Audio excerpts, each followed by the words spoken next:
I've played out so many different scenarios and had so much fun. It's at this point, a source of inspiration and comfort.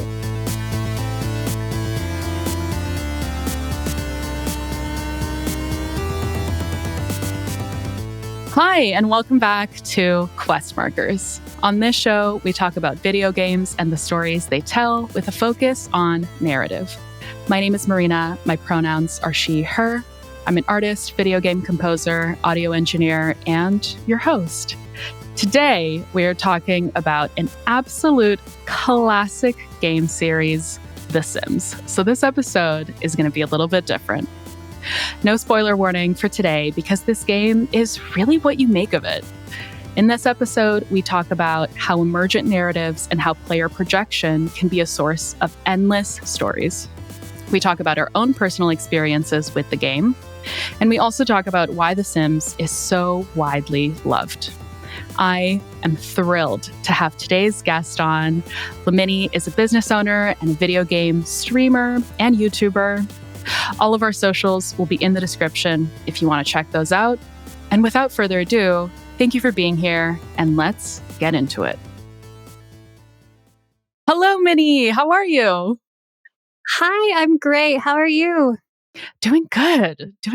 I've got more coffee than water, so all is well in the universe. That's always great. How are you staying hydrated today? I have more water than hot chocolate, but I do have hot chocolate, so I'm doing very well. That sounds delicious. I wish I had hot chocolate in my coffee. Oh, a nice mocha? I genuinely love a mocha right now. Oh, that does sound good. Adding chocolate to anything just makes it better. I agree, 100%. Would you like to please introduce yourself? Yeah, I'm Minnie. My pronouns are she, her. I am the owner of Simply Rosie Studios on Etsy. I specialize in home decor and fun hair accessories. I also have a YouTube channel, Minnie, where I stream and I make YouTube videos.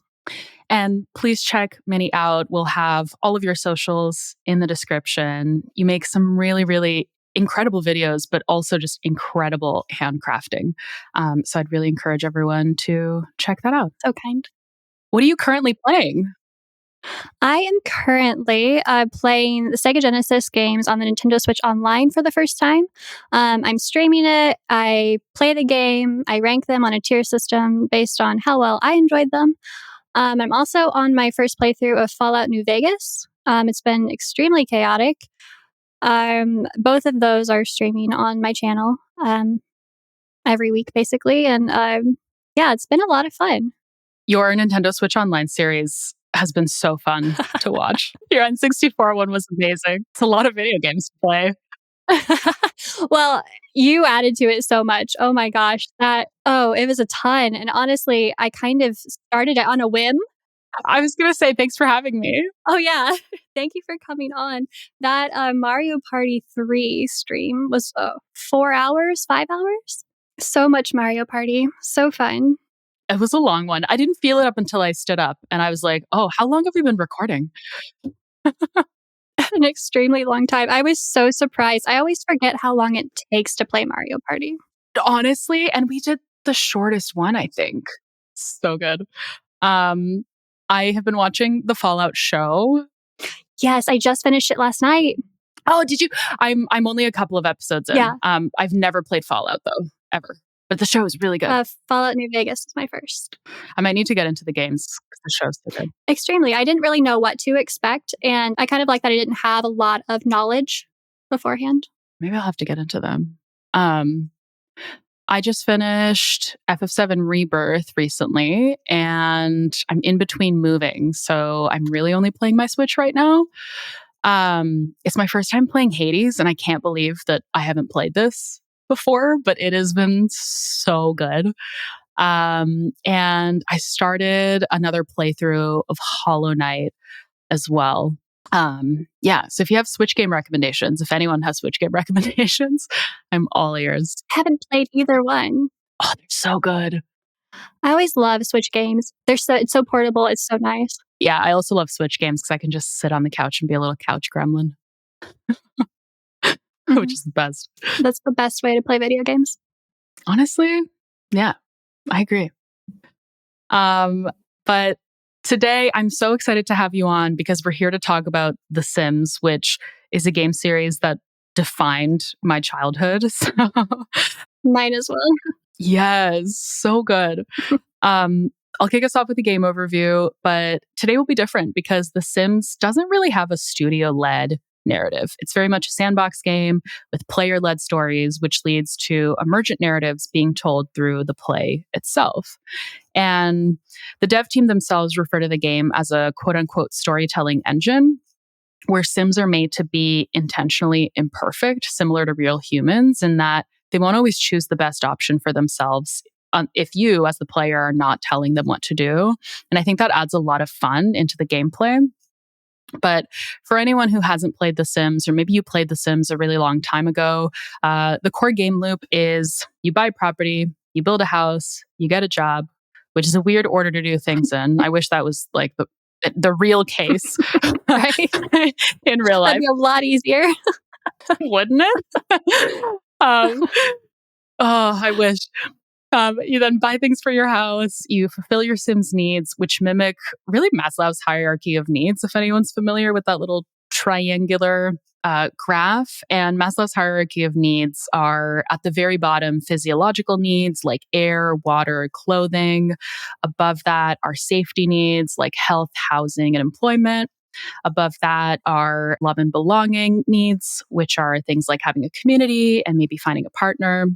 And I'd argue that The Sims even goes up to esteem in Maslow's hierarchy of needs. And that encompasses things like status, recognition, and personal freedom. Definitely. Oh, it's just, I think what they made is really special. The game is all about player projection and intentional ambiguity to leave room for the player to really tell and interpret their own stories. And if you dig a little, you'll notice that Sims talk in a fake language called Simlish, and they communicate through speech and thought bubbles, but they only show these vague icons of what they're talking about. And I think that that adds to the fun, especially if you've ever played The Sims in co-op, which I have. We'll get into that. At least a lot of inside jokes. But if you want to learn more about the game's design itself, there's a 2018 GDC talk that you can check out. I will link that below. Before we dive further into the narrative, first things first, Minnie, what Sims games have you played? Yes. So I have played The Sims 1, all the expansions. We had the big mega pack. I forget what it was called, but we had that one. I played The Sims 2. Pets and University were the only expansions I got on that. But I have played The Sims 3 with all of the core expansion packs. There is a ton of content for The Sims 3. They have the online store as well, where you get extra content. I have a little few things from there. It is just a treasure trove of stuff for The Sims 3. It's insane. But I've also played The Sims 4, and I have most of the expansions for that. They're still actually making them. The Sims 4 is the current iteration of The Sims right now. And as far as other kind of random ones, I played The Sims Bustin' Out on PlayStation 2, The Sims 2 Castaway on PlayStation 2, Herbs, Sims in the City. I don't know if you remember that on PlayStation 2. Yeah, I Yeah, with the black eyed peas. Yes. I played a little bit of that. And then I think I've played like some of the mobile games, but I never really got into those. Wow. Okay, you're a Sims connoisseur compared to me then. Because my core Sims games, like the ones that I actually played, like I would go to friends' houses and play different Sims games, but what I really played was Sims 1 and Sims 2. And I played Sims 2 on GameCube, Oh my which has a co-op mode. That is so fun. I am so jealous. I've literally played the GameCube twice in my life, and it was just to play Melee. The Sims on the GameCube sounds amazing. The Sims on the GameCube was truly peak gaming. Well, arguably Sims 2 is peak Sims. I agree. Well, you've played 3 and 4. You've played more than me, and you've played a lot of the spin-off games. Why do you think Sims 2 is peak? So the jump from Sims 1 to Sims 2, is huge. There's a huge jump. Yeah. Oh, yeah. So not only do you have that, which, blew everyone's minds, but when you go from 2 to 3, which granted, 3 was open world, and that was amazing. So amazing, but that took a lot of computer power and not everyone could handle that, so a lot of people didn't get to play. Mm. Um, and then with The Sims 2, they just were so emotive. They had those little cutaway scenes. Like if you had your first kiss and you basically like watch them have their first kiss and like float up into the air and kiss each other with hearts and all of these cute things. They had so much more personality, especially when you compare them to the Sims 3 Sims. Oh, I didn't know that. Hmm. But I 100% agree that there was a massive jump from The Sims 1 to The Sims 2. And The Sims 2 had this like incredible, to your point, like cartoonish expression. It was so over the top, like anything that happened, which I think you had to for a game like that, Definitely. where you're essentially like trying to meet your Sims needs. Like you had to understand, well, what were they going through? But it also was just so quirky and so fun. And So great. And they had like wants and things that they like dreaded, I believe, like wants and desires and yeah, things yeah, like yeah, yeah, yeah. that, you didn't even think your Sims would even be able to ever have in The Sims 1, because you're just trying to stop them from Mm. starving to death or remembering to pick up all the newspapers out of their front yard or something. Yep. Oh, I remember that all too well. That's interesting. You said for The Sims 4, they're still adding content, yeah? Yeah, The Sims 4 is still ongoing. I say we like I'm just part of it, but at this point I guess I feel like I am. It's been over 10 years. 2014, I believe. I Wow. believe it's 2014. So I think they've reached their 10 year. Wow. And I forget what the amount of time between the other ones. Not even like half, maybe that amount. So Yeah, because I feel like The Sims 2 came out pretty shortly after 1. yeah, Not like the next year, but not 10 years either. The Sims 4 was supposed to be an online game, like a massive, yeah, online like player type game. Um, Oh, yeah, and I believe it was SimCity Online that killed it. They decided to not go that route because of all the issues or something they had with that. And so that's why when The Sims 4 launched, it was so bare bones. ah, that makes sense. I don't know if you've ever heard about how The Sims 4 was when it launched, but uh, No, I haven't. Because the next one is supposed to be, more, I was gonna say MMO-y because yes, I play Final Fantasy 14, but, well, that's it essentially, like, it's yeah. meant to be online, yeah? Yeah, I believe so. I think they're kind of keeping some of the big things under wraps, and I haven't kept up as much lately. But yeah, I believe that's what they're going for now, and that'll be so much easier than it would have been in 2014. Mm. Oh, I'm sure. But yeah, The Sims 4 launched with no no toddlers, no pools. The map itself was it was basically just kind of all white. It was very very I much didn't know that. set up to be easy to have on an MMO. That makes so much sense. Because an MMO is all about patches. It's all about like, okay, well, in the next patch, we're going to be releasing this, and in the next patch, we're going to be releasing this, and it keeps the players really engaged and really looking forward to what the next patch is going to include. So it's not surprising to me that they wouldn't give like everything to the players in a 1.0 version. Because I bet they wanted to also get feedback from the players, but it didn't even go in that direction. Wow, today I learned. Yeah, there's a whole lot to that. Um, Maybe we start talking about how we played and really the player led narratives that come out of this game, because to me this game is all about emergent narrative and going into it not knowing how long you're going to spend in the game, not knowing what is going to happen, random things happening, your Yes. neighbors all kind of progressing and having their own lives, and like it really is a game where you tell your own story and you pave your own path. So I would love to talk about what stories you've written and immersed your Sims in. And I'm so curious to see if we played in a similar way or if we played in an entirely different way. Thinking about this, I kind of had the realization that, especially at least growing up, I would always my go-to was to play Sims who had like that ideal nuclear family.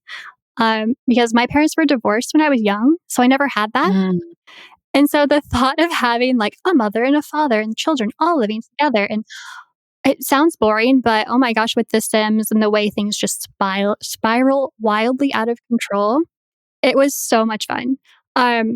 Doing generations is one of my favorite things. So starting out with that family and then just seeing where they all go and then picking who the chosen child will be for me to follow on was like and you kind of had that like I kind of like this one from the start for no reason other than I just like them.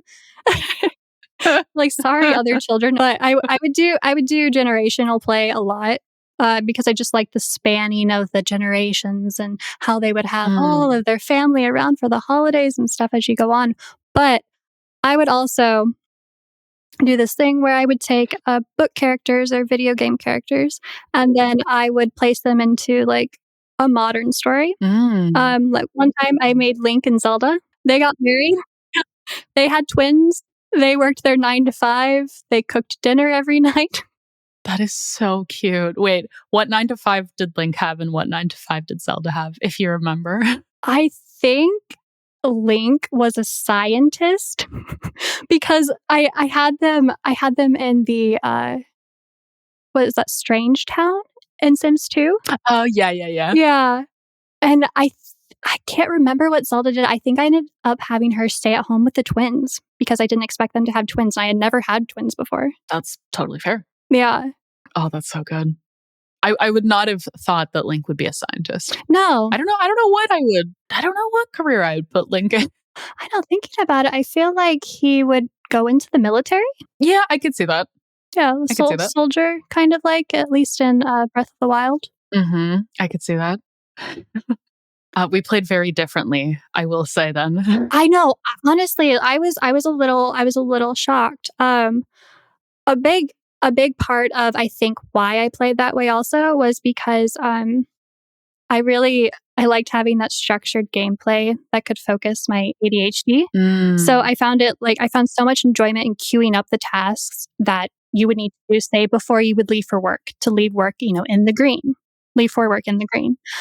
Something about the lack of distractions that the sim faced. Mm. Um, they would go from like one thing to the next in the queue. It felt very satisfying to me. In an odd way, I think it helped me when I was younger to like think about things from the perspective of a sim and try to go about Mm. like my morning routine before school. Um, like I was a sim kind of to cut out the distractions and keep me on task. And it was kind of like a game that I would play to complete chores sometimes. Oh my goodness. You have these beautiful personal stories about the game. No, seriously. Thank you so much for sharing. Those are some really beautiful personal stories. It's interesting thinking about that now. I hadn't really realized that I did that. I wasn't doing it on purpose, but looking back, yeah, I would get in like sim mode. It sounds like it helped too. And it sounds like it provided structure where maybe you were yearning for some structure. I love that. Yeah, definitely. It's Wow. games are great. Oh, games are great. So great. We could have an entire episode and series about that. Um, you should come back and we'll do a side quest episode on why games are great. Oh, I'm so down for that. But yeah, anything else to add? So you had the kind of generational play, you had the characters in video games and maybe other media that you would recreate in The Sims. Were those kind of the main two or anything else? I did do the typical, I would create myself and then I would create like my crush Cute. and then pretend to live our lives out together. I usually would end up leaving them, I think, for someone else in the game because I never put in a lot of effort into creating them. And, what are you going to do? I don't have time. I just spent 30 minutes creating myself. Excuse me. I don't know why, but that's reminding me of when I first started Baldur's Gate 3, which this is not a spoiler for the game. Literally the first thing that you do is you create your character and of course you spend 2 hours agonizing over what your character is going to look like. And then you finish and you're like, "Great, done. I made my tab." And then the next thing is, "Now create another character and they're going to be your guardian." And at that point you don't know what a guardian is. So you're like, "What do you mean I have to spend another 3 hours with the character creator?" Right. I said 30 minutes, but it is definitely 3 hours. But that's what character creators are. I loved The Sims character creator. I would Me just spend too. so much time just in there being like, do, like, what outfits can I create? It's so good.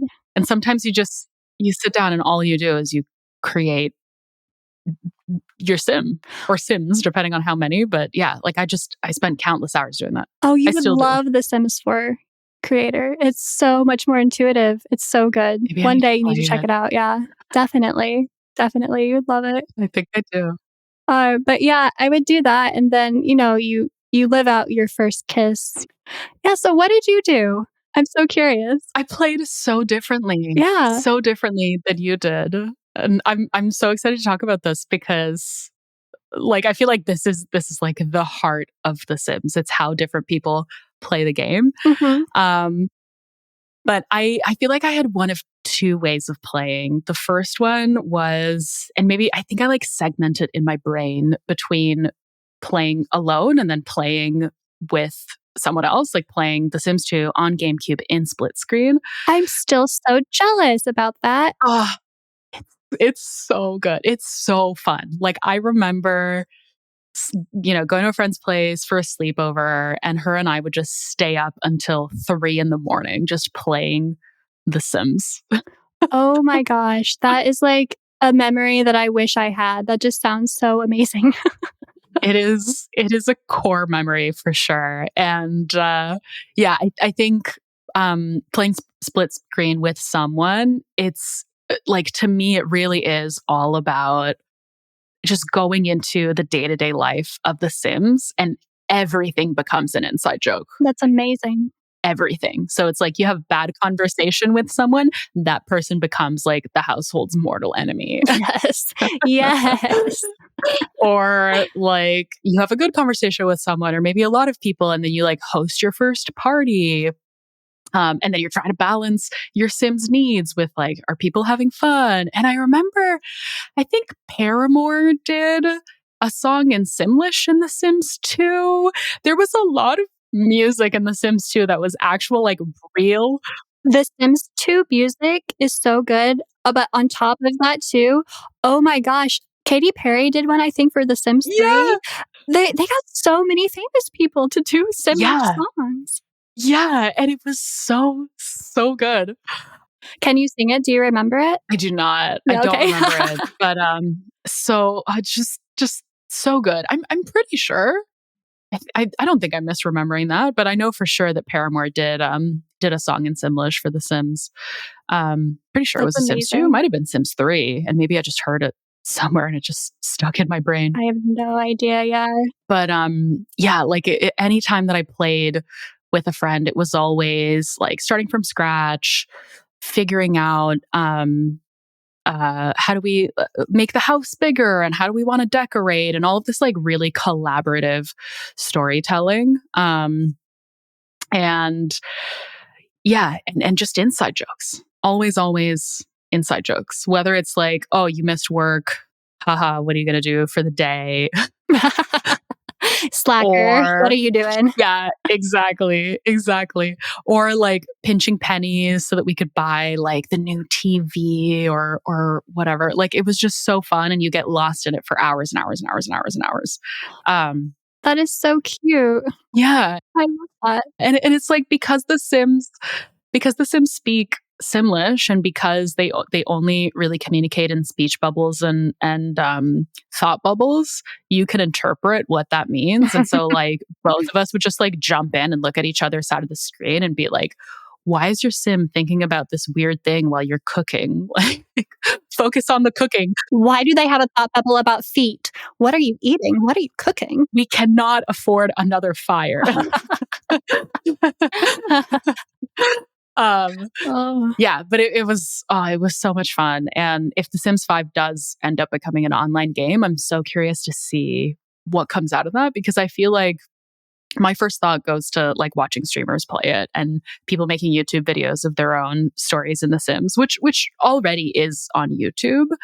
But thinking about doing it online, like you could have your friends be, in the same space, and you're co-creating stories. And I don't know, that gets me really excited because I have really fond memories about The Sims 2. that would be so fun. Yeah. So that was like anytime I played on GameCube on split screen, it was always like the actual day-to-day lives of The Sims. Anytime that I played by myself, it was just hours in the character creator. And then if anyone's played The Sims and is listening to this, you know what I mean when I say Rosebud and Motherload. Yes. Motherload was the cheat code for essentially unlimited money. I think you got 500,000 simoleons from typing in Motherload into the cheat codes. And like the devs wrote this into the game, which I think is fantastic. And so playing alone, I would just make my sim this ultra gazillionaire, and that would give me the freedom to essentially just make whatever house I wanted and decorate it however I wanted. And I really spent like any time that I spent alone playing the game was spent just decorating and like making the nicest house that I possibly could and thinking about interior design and building and rebuilding. And anytime a sim would come to the house, I'd be like, go away. I'm building. Don't interact with anything. Yes. And I really, really enjoyed that level of freedom. And I'm sure that there's other games that I could have played at that time where I could have done something similar, but I don't know. I was so engrossed in creating characters and creating houses from scratch and being an interior decorator and figuring out, what I liked and what I didn't like. So I feel like we have very, very different play styles, but I feel like we also played very differently even within our play styles, which I think is cool. It is funny you mentioned that though, because The Sims 3, I didn't think about, but that is how I played a lot of The Sims 3, because with The Sims 3, you had basically a swatch creator. Ooh. So you could turn anything into zebra print. Like a chair, a lamp, your kitchen counter, everything. And I say that because I had a couple of friends over one day, and that's literally what they did. They made an entire house. Yes. Zebra print, cheetah print. It was all of the different animals. Oh, that sounds horrific. Oh, it was horrific and fantastic and just totally amazing. But I completely forgot about, so much building in The Sims 3 because it was just so great to make your own swatches. But the swatch, Sims 3 is so glitchy, and your game would just take, 20 minutes for it to load, and you'd get in, and then it would just freeze and crash. But oh, so much fun. So much fun. And then Sims 4, how my current play style is different than my play style growing up. Because The Sims 4, not only is the character creator amazing, building is easier than it's ever been. Honestly, if you're selling me on Sims 4, like I think I need to get back into The Sims. Oh, absolutely. Absolutely. I pretty much only build in The Sims 4 now. That makes sense. Like they have so many, the studio has so many years of experience now to lean back on to be like, this is what players enjoyed. This is what players want to see. And it's kind of incredible that this franchise has stood the test of time. It's incredible that it stood the test of time and grown. It is huge. Oh, yeah. I want to switch gears a little bit because I feel like going back to what I said earlier about the cooking and the kitchen fires, I feel like we all have that traumatic moment of the first time that our first sim died. Yes. So I want to hear what your story is, because I remember mine as though it was yesterday and it happened ages ago. I do too. It's funny you say that because it's got to be one of those universal things that happens to everyone. When a beloved sim dies, it's like a part of you died as well. Yep. Oh, yeah. Yeah. Mm-hmm. So mine wasn't my first sim death. I don't remember what that one was, but the one that I do remember most vividly, it was in The Sims 1. And I don't know if you had the sim creator that you could put an actual picture on a sim's face. No. So in like the big, expansion pack thing for The Sims 1 where it was all included, there was something like a Sims body shop or something. So I took a photo of my face and put it on a sim. It looked horrendous. That's so cool. Oh, no. It looked horrible, but it was me. And, in my mind, it looked beautiful. It was me, They're going through living their life, doing all of the things that I ever wanted to do as like, what, 8-year-old? I don't know. All of a sudden, she starts coughing. Oh, no. And I was like, oh, that's very strange. I've never heard my sim do that before. All right, well, I hope it doesn't get worse. Next day, she's coughing more. I am looking everywhere in her house for medicine. There was no way for me to get her medicine. I'm just like, okay. Days went by, coughing got worse. And then on the most tragic day, my sim self woke up, got out of bed. She stood there for a couple seconds and then had the most terrifying coughing fit I have ever Oh, witnessed. no. And then she died. The Grim Reaper Oh, my came. goodness. Yeah. At that point, I was having an out of body experience through her. And in my place was a tiny little urn. And I was just sitting there with my mouth open. I was in Oh, absolute shock. my goodness. There was no other, like, I didn't have any other Sims on the lot. So I couldn't do anything. There was no game over screen. There was nothing. I was just sitting there in silence, staring at this tiny urn that once had a Sim with a picture of my face on it. Oh, my goodness. Just, it died. And I closed the game and I never went back to that save. I never made another Sim with my face on it. Um, It was cursed. I felt like my game had a demon or something in it that all of a sudden, like, I don't know, got corrupted and attacked my sim. I was so terrified. But like 10 years later, I'm talking to someone or reading something. Come to find out, this was a death that didn't happen to a lot of people, but any guesses on why or where it came from? Well, I was going to say, I thought that you were going to tell like a swimming pool or a kitchen story because those are the two most common stories. This one is a little, yeah, a little more hidden. I'm trying to think. I don't know. So my sim, because she was living alone, I was like, oh, I'll get her a pet guinea pig. Oh, She no. contracted guinea pig disease. No, what? Right. Yeah. Oh, exactly. So apparently she got bit by it and I didn't notice because, there's so many things happening. And I guess so their comfort level and their energy level decline rapidly and you have to like keep it up on its own or you have to I think purchase the forgotten guinea pig painting What? because that makes sense. That feels like a very early gaming thing, which is really funny. Yes. Oh my goodness. Exactly. It will eradicate the disease from your Of lot, course. the painting itself. Make sure you have a guinea pig painting, but do not get a tragic clown painting. Don't do that. Oh yeah, what was the thing? What was the thing? Not to take us off on a tangent. Uh-huh. What was the thing with the clown? I don't remember. I must have suppressed the memory. I must have some hidden trauma. What was the clown painting? So the clown painting is in 4. You can get the tragic clown, but the tragic clown in 1 would show up if your sim, like, you were not keeping up with their needs. They had low energy, low hygiene, low comfort, all of these things, where they're just in the worst state that they could possibly be in. That's when the tragic clown comes to make your life worse. And he just stays on your lot and cries. And Oh, I remember this. Yep. it was Terrifying. so traumatic. Yep. I 100% believe that's why you have blocked it out of your mind because seeing that he was like not something that you'd want hanging out with you. I just Googled tragic clown. Yeah, Sunny the tragic clown. Oh, Sunny.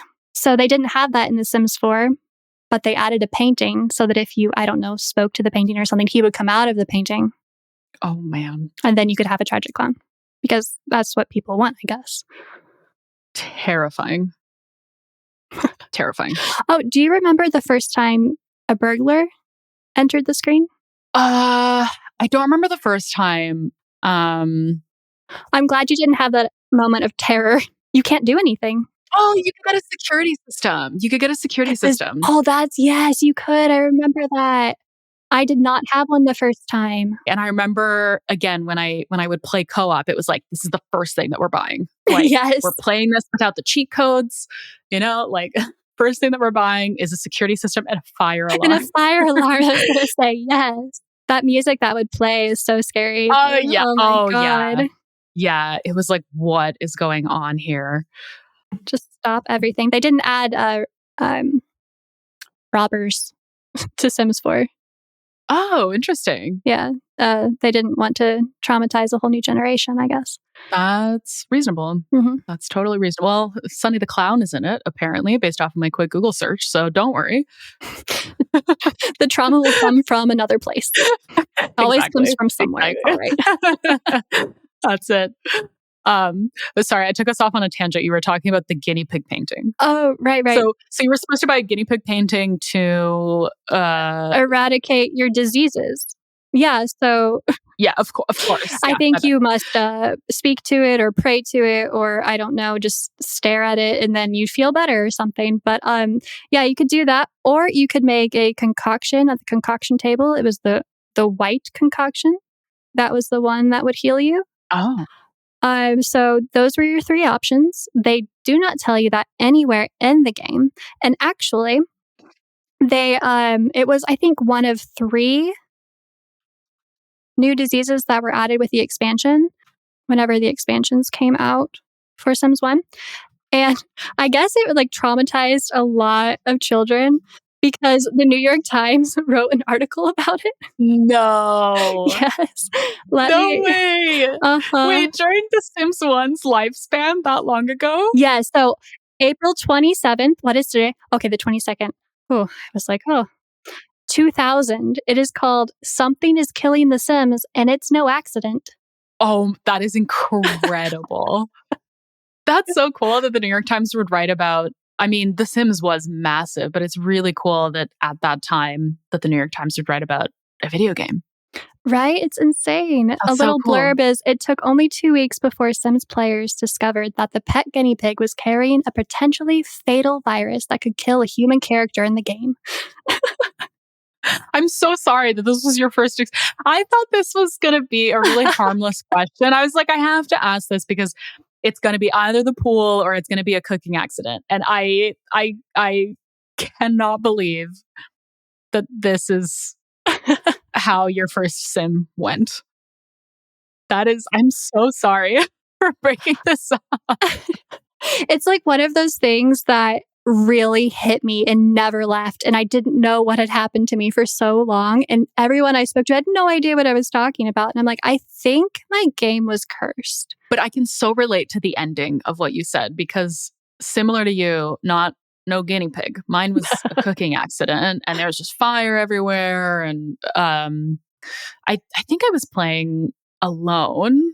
No, I was definitely playing alone because I was trying to get my sim to put the fire out, didn't have a fire alarm in the house. And eventually, sadly, the fire won the battle.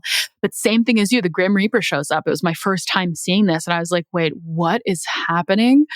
And yeah, my sim got turned into an urn, and that was it. No game Mhm. over, no anything. It was just, well, that's it. Right? You just sit there kind of looking at the screen like, "What do I Yeah, do now?" yeah, exactly.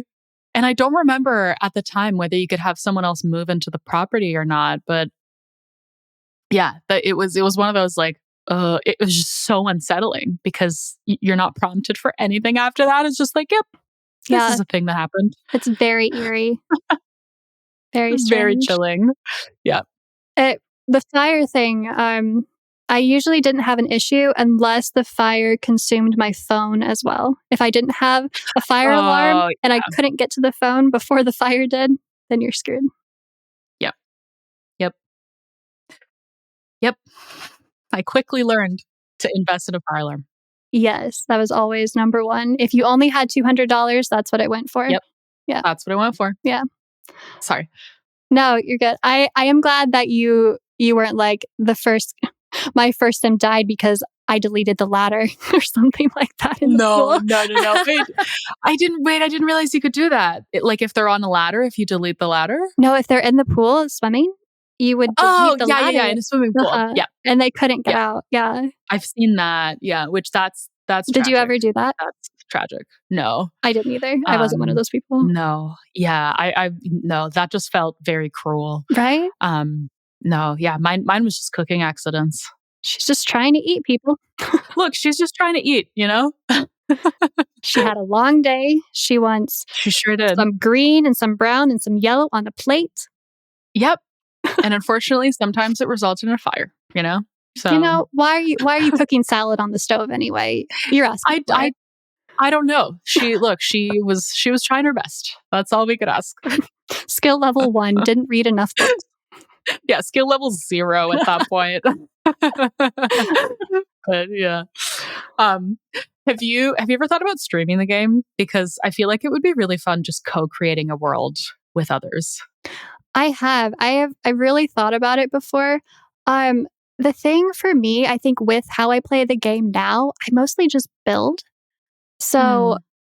unless I had a really good premise, I think, like an intriguing premise to go with, I I haven't.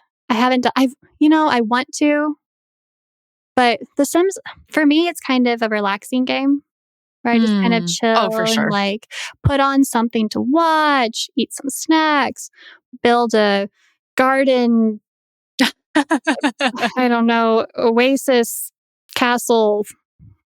I don't know, it comes out of Yes. my mind and just looks beautiful. But I feel like I couldn't have that if I had people watching me. But the collaborative Mm. nature of it would be fun because you would get their input and it maybe turn into something else completely. And then with gameplay, I think if you had like a fun idea, or even if you just went in blind, all of those surprising moments would be a lot of fun with people. But I get what you mean though, because The Sims is one of those games where even the sound just evokes so much nostalgia for me. And it's one of those games where it's like you put on regular time in your Sims world, and then it's like, oh, it doesn't matter if I need to get up and like grab some chips or, a different snack or some water or whatever and come back. It can play itself if you really wanted to play it that way. Mhm. But yeah, it is one of those games where I don't know, it's so nostalgic and it's very comforting in a lot of ways. So I I I know exactly what you mean Yeah, when it's you like say one of that. those little comfort games, like a blanket that you can just slip back into and Mm, drift off kind of. yeah, it really is. Why do you think that The Sims is so widely loved? So I think my simplest answer is because humans are curious. We always wonder. And you're kind of being given the chance to play with life, their slogan. And that will never not be appealing. So essentially, it's like playing house on like an epic scale, and you're able to do Mhm. basically anything in video games, and that's fun. But there's something about a game that mimics real life where you have that familiarity, and what they do day to day is kind of what you do day to day. So you have that power to connect to them, and that kind of brings them to life in a deeper way. I feel like we share those little moments that make us human, like embarrassment and falling in love. And you can do those things, but you can also like travel to the future. But it's like more captivating because you've created that person and their life and everything they do from the ground up. And you can't do that with your own life. I think you're so spot on. It's almost as though you can take a bird's eye view into many different lives, which we'll never be able to do. Like, we'll never be able to be 10 different people living 10 different lives all at the same time, and Hmm. seeing how that ecosystem kind of plays out is is really cool. And to your point, it really is so deeply human. And I think of The Sims 2, which is also like super quirky and really expressive. And yeah, I think they really made some magic there. And you can really tell the story that you want to tell. Like, if you want to tell a story of, similar to me, you have like one sim that's a gazillionaire that's just an architect for themselves and spends their days just remodeling their home, you can do that. Or if you want to tell, to your point, like the story of a nuclear family for generations and generations and generations to come, you can do that too. Or any myriad of things in between. And because NPCs can come onto your lot at any point in time, that helps you co-create stories with non-playable characters as well. And yeah, it really is just, it's such a special special game. And I completely understand why it stood the test of time. Me too. I can't imagine the world, honestly, without The Sims. It's become so, I believe, kind of ingrained in Mm. pop culture too. Mm. Yeah, I mean, to your point, we had Katy Perry singing songs in Right? Simlish. Like, It doesn't get more pop culture than that. yeah, exactly. It's so cool. It's really cool. It is. I'm so excited to see where they go from here because Mm. the potential is just unlimited, honestly. Agreed. What are your final thoughts on The Sims? I guess kind of along the same lines. I can't imagine, growing up without it. It's I've played out so many different scenarios and had so much fun. It's at this point, a source of inspiration and comfort. It's been companionship at different points in my life growing up. It's been horror. It's caused trauma. Sunny the Clown. Oh, guinea pigs. Can never own one now. Yep. Nope. But like it's created all of these wonderful memories that I wouldn't have without it. And like even to this day, I'll boot it up and build something, create a sim, pop in for a little bit, and it's like a friend. Mm. That was beautifully said. So beautifully said. And I couldn't agree more. It really is just such a special set of games and a special franchise. Um, Minnie, thank you so much for coming on the show. This was so much fun. Thank you for sharing all of your crazy Sim stories with us. Thank you so much for having me. This is so much fun. I love talking The Sims. I love talking games, and this is one of those that span my entire life. Mm. Very cool. Thank you. Oh, well, thank you for sharing your personal experiences with the game, and feel free to come back anytime. I'll hold you to it if you ever get The Sims. We'll do online together. Oh, absolutely. We'll just cause chaos. Yes, I cannot wait. That will be so fun. Oh, I love this. Minnie, thank you so much for coming on. To everyone who's listening, thank you so much for being here and for listening. If you have any feedback, please send it our way. And as always, socials will be in the description. If you'd like to follow us, if you're not currently subscribed, please do so that you don't miss a future episode. And we'll see you next time. Minnie, thanks again. Thanks. Bye. Bye.